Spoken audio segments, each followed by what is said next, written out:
Episode 331, The Power of One More. We have a kind of a belief system that either we're going to push you up or we're going to push you out. I don't want to be around 5 other people that aren't pushing themselves to succeed. Success isn't about taking, but giving value first. Compensation follows contribution always. This is true authenticity. It's the truth. Every week, this is our story. We share with you our journey. We share with you our scars. Please welcome your host, Ty Cobb-Backer. And we are live. Welcome back, everybody, to Beyond the Tool Belt. Today I want to talk about one more, the power of one more. And I know this topic has come up a lot, and I like it because it's basics. It's sticking to the basics so we don't ever have to go back to them. And a lot of you know, we do a challenge every year, a couple times a year. Sometimes, and the Fearless 44. And a lot of these things that I'm going to talk about today coincide with these challenges that we do to sharpen our skills, to become somebody that we weren't before. It changes our mindset. It helps sharpen our skills and become the leaders that we have to become in order to get to the levels we want to achieve. So anyhow, so what if everything that you wanted, in life, in business, and leadership was just one more way, that one more call, that one more conversation, that one more rep, that one more uncomfortable decision. So today I want to dive into something that has genuinely shifted how I think, how I lead, how I've grown personally and professionally, how we've grown our companies. And a lot of, Vic and I have talked about this a lot. Baker and I have talked about this a lot. John, Glenn, we've all talked about this. And I want to tell you this. It's not a theory. Okay. This is something that we've lived. And so that's kind of what I'm going to talk about. So welcome to Behind the Tool Belt. If this is your first time listening on this podcast, we talk about building better lives, creating better futures for our families, building better businesses, developing stronger leaders, and becoming the best versions of ourselves, both professionally and personally. So I'm going to talk about this one more thing that has seriously had an impact on me, and where this concept came from was the book, The Power of One More, written by Ed Mylett. And it came out at a time, at a transition where I was developing into something different. And I wasn't quite sure what that was. And I needed to hear something that solidified the person that I was. Because if you know anything about me, I never stop. I'm all. And I said something to Jana the other day, like, I'm all or nothing. And she's like, no, dude, you're just all. You're just all, like you're nonstop. And, and I think thankfully I picked that up, I believe, from my parents. My dad was a huge influence and a huge impact on me growing up as a kid. He worked relentlessly, and looking back over his career and the path that he forged for us kids, I want to say he predominantly worked on the right things, because it's one thing to grind away and work your ass off, but making sure that you're very intentional on what it is that you're working on, and making sure that you're working on the right things. And I think last week we talked about that a little bit, and potentially even the week before that. So anyhow, this is kind of where I'm at right now, the one more. So great book. I talked to Chris Markey this morning about this, and I don't think he picked the book up, but I think I encouraged him to pick up the book because he owns a business as well. But this isn't just to be clear, this isn't for just business owners. I know Vic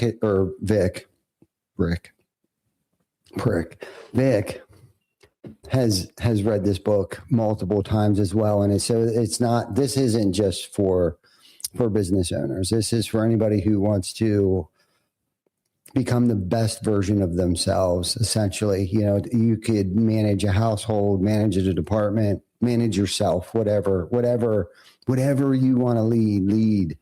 But this, hopefully you guys get out of this as much as I've gotten out of this, because truly that's what this is all about. That's what this podcast was built on value, impact for other people. And of course we enjoy doing this stuff, and it keeps me sharp too. I gotta try to stay out in front of this, and keep myself sharp and continuing developing into the human being and the leader and the father that, I want to be, and sometimes I'm not sure what skills I need to acquire for that. But as I continue on this journey, I can tell you it's not what I'm becoming, and there's no final destination, but it's who I'm becoming on this journey. That's really amazing. So, anywho, I read the book multiple times, and every single time that I read it, I pull something different out of it.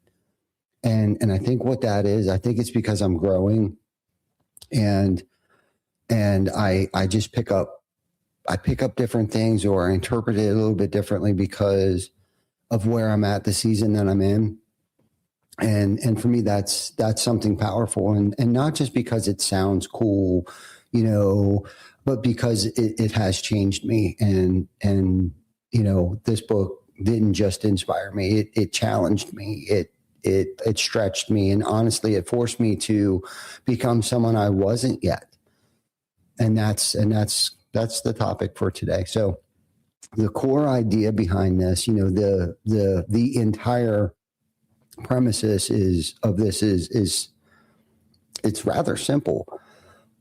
And we're always just one more away from changing our lives. Okay. And at first that sounds probably almost too simple, but really, if you sit with it isn't that simple at all, because one more is where most people quit, and during these challenges, these Fearless 44 challenges, on the weekends, I would do one more weekend and I would talk about it. And I don't know if people knew what the hell I was talking about or not, but I would do one more of everything. I'd do one more rep. I would do one more curl. I would put more weight on. I would take one more action. Okay. I would add one more thing to next week's, to my workout journal that I developed, so I could, get out in front of it, and come Monday, it wasn't as difficult because I had already had, Friday night, Saturday, and Sunday doing this one more activity during my workout routine. So that's where I got the concept from, believe it or not. So I let the cat out of the bag, and making that one more call, when I'm tired, when I feel tired, or making that one more follow-up when it feels awkward, one more push when everyone else is done. I remember, especially early on in business, Jana and I would be at Lowe's at like 7:30, 8 o'clock at night. I'd have the dump trailer on the back of the truck and gathering up materials and tools and whatever we needed to just make sure that we were prepared for the next day. And, looking back at that, on how many times I've done that one more action that didn't delay anything, and I'd like to think that, my team sees, I hope that I'm leading by example where I had lost 40 pounds, but not just lost 40 pounds, I've been able to keep 40 pounds off. I hope that they see that, I'm usually the first one in the office. I hope they see the hours that that I've put in, and many other things that they've seen. But there's also a lot of things that they don't see, right? Those late night phone calls, those late night emails, text messages, those jobs that I've sold myself just to make ends meet at the end of the week. But it was because of those one more actions, those one more calls, those one more connections, those one more relationships, because of those calls, those emails, those text messages at that right moment when I thought that deal was dead. But I mustered up the courage to send out that one last email, and just so happened to be at that moment, it was music to those people's ears, like, oh yeah, I forgot, or man, you couldn't have caught me at a better time, where we have a subcontractor that hasn't showed up for 3 weeks, or whatever the case might be. It was because of that one more action, that one more email that I put in.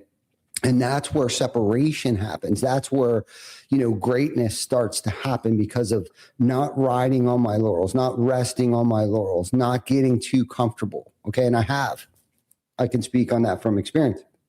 And in business, especially in the roofing, construction, service, that's everything, is the one more. The difference between average and elite isn't massive. There's not a massive talent gap. It's discipline in small moments. Okay. It's choosing to do one more when you don't feel like doing it.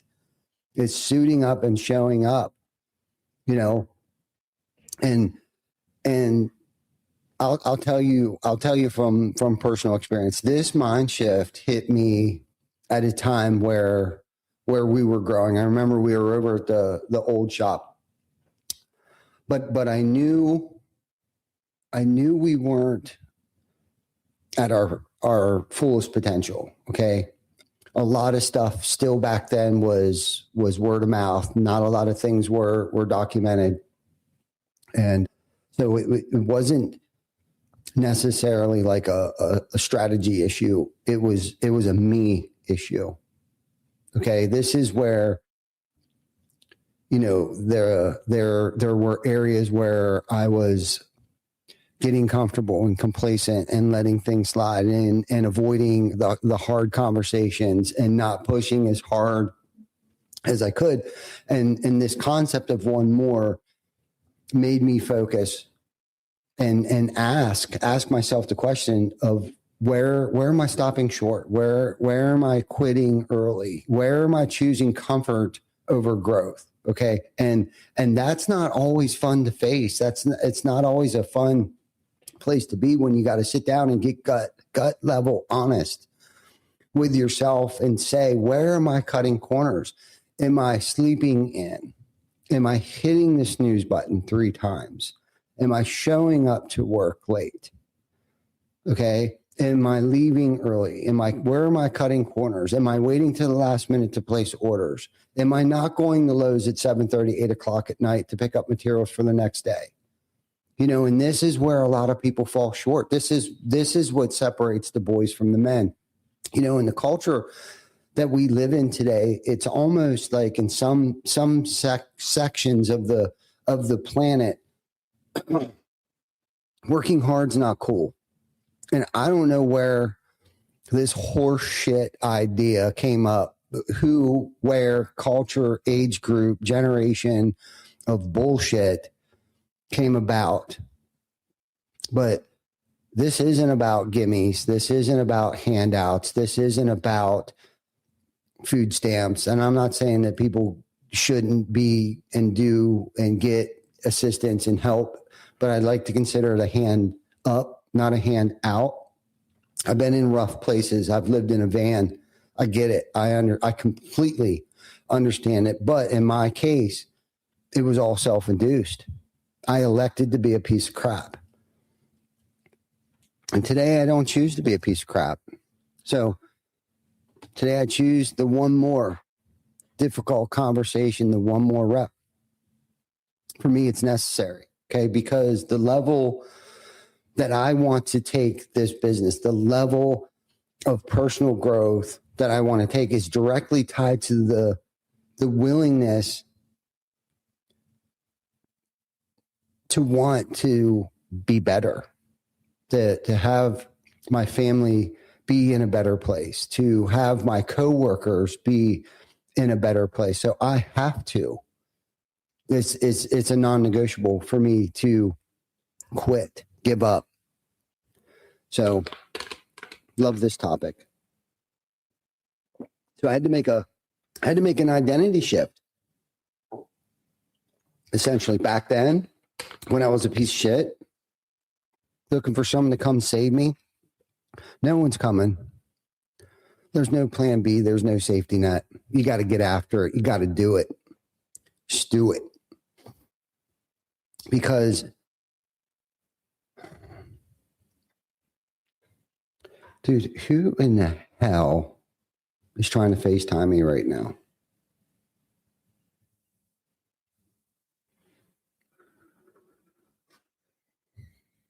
Bring him on the show. Who in the hell? Anyhow, okay. So, big identity shift here. One of the biggest takeaways that I've actually got from the book, and this is huge. This is a huge one. Okay, you don't get what you want. You get who you become. And let me say that again. You don't get what you want. You get who you become. And that hit me hard. That is one major piece that I got out of the book, because I had goals for the company, revenue goals, growth, expansion. Okay. But the real question became for me, okay, am I the person? And this is where I had to get honest. Right. And I questioned this. I second guessed my decisions. Okay. Am I the person capable of leading at that level that I want to take the company? Because if the answer was no, then I knew I had to change something. There was that, and that's where the one more for me came in, where I had stopped doing the one mores. Okay. It's not just about doing the one more. It's about for me at that time, it was about becoming more. I had to become more. I had to do more. But I also needed to figure out what more was. What was the more? What other skills did I need to acquire? What other books did I have to work? You know, who other people, what other business owners did I have to surround myself around at that time to push me up, right? What disciplines, what other levels of leadership was there? What other accountability measures should I put in place, not just for myself, but also for the team? Because I could be growing, but if the team's not growing with me, then there was a problem. But if the team is growing and I'm not growing, like I was going through this whole paradigm shift and really trying to figure things out. But some of the things that I had to work on most of it was me personally, the things that I had to work on. So anyhow, let's bring this to real life application to our team. Okay. So and it's super simple. And I've talked about this numerous times, so for like our sales team, it would require, if you're door knockers, right? That means go out, knock more doors, knock one more door, one more follow-up call, one more objection handled instead of just walking away. Okay. Leadership team. And Glenn comes to mind when I think about leadership, because Glenn is an exemplified example of leadership. He had to have maybe not necessarily a difficult conversation with the production team yesterday, but he had it, right? He had a coaching session with our team. It was one more time of holding the standard when it would have been just easier to let things slide. But as the season has changed, it's become the roofing season. The clocks have moved forward. The sun's up earlier, so there was changes where our production team may have fallen into a rut where it was like, hey, we don't have to be at work till 8 o'clock in the morning when the sun's already been out for 2 hours. So he had to realign the standards for the season that is upon us right now. And I know that wasn't probably a very an easy conversation to have, but he had it, and he holds the standard. He knows the standard. He helped me write the standard.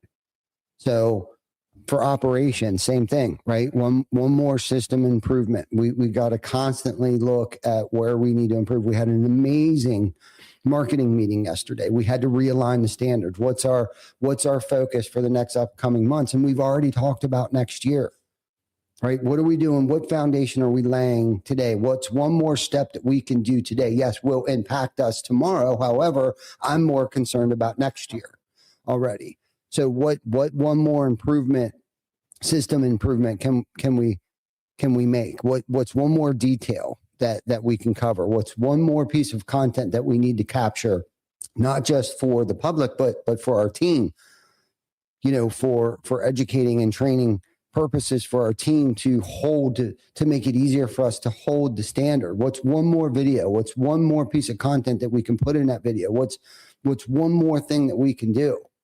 Like, let's uncover everything. Let's dissect it. Let's rip it apart. Let's put it back together again and build it better. What's one more time? And I don't know how many times we've done this, but what got us here is not going to keep us, not going to get us where we want to go. So, and this is where business separates, because most companies operate at good enough, and I can't take good enough. I can't stand good enough. I hold myself to a higher standard than good enough. Okay. But one more companies, they operate at greatness. We're not striving for perfection. Okay. But I want to be great, right? I want progress to be great. And the truth about comfort, here's something I want to talk about for a second, because I've experienced this firsthand. Okay.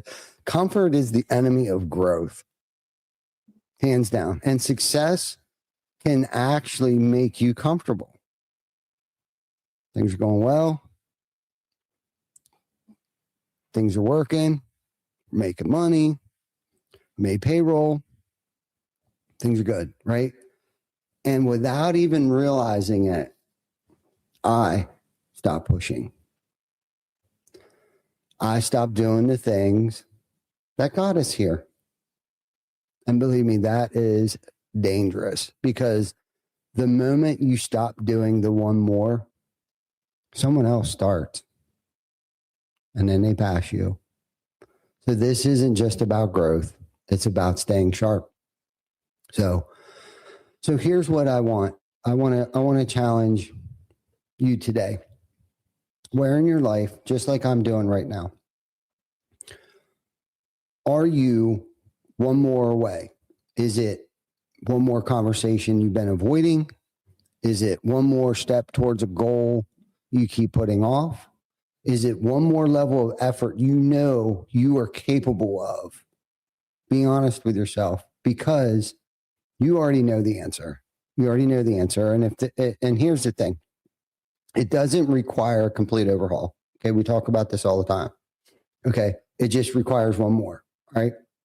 So I'll leave you with this. The life you want, the business you want, the department you want, the family you want, the impact you want to make, it's not miles away. It's just moments away. It's one decision away. It's one more action away. One more. If this episode hit you, I would encourage you to go read the book. Okay. And tune into our other podcast. Love, like, subscribe. Okay. And don't just read the book once. Okay. Revisit it, because like I said, every time I go back to it, I see something new, because I've grown. And thank you for listening to Beyond Until Well, episode 331. If you got any value from this episode, please share it with somebody on your team. And remember, you're always one more away. We'll see you on the next one. Thanks to our sponsors, TC Backer Construction, Hook Roofing Marketing, Roofle, and Project Mapit. And thank you for watching. Subscribe to our YouTube channel and follow us on Facebook. We are streaming on all major platforms. See you next week for another episode of Behind the Tool Belt.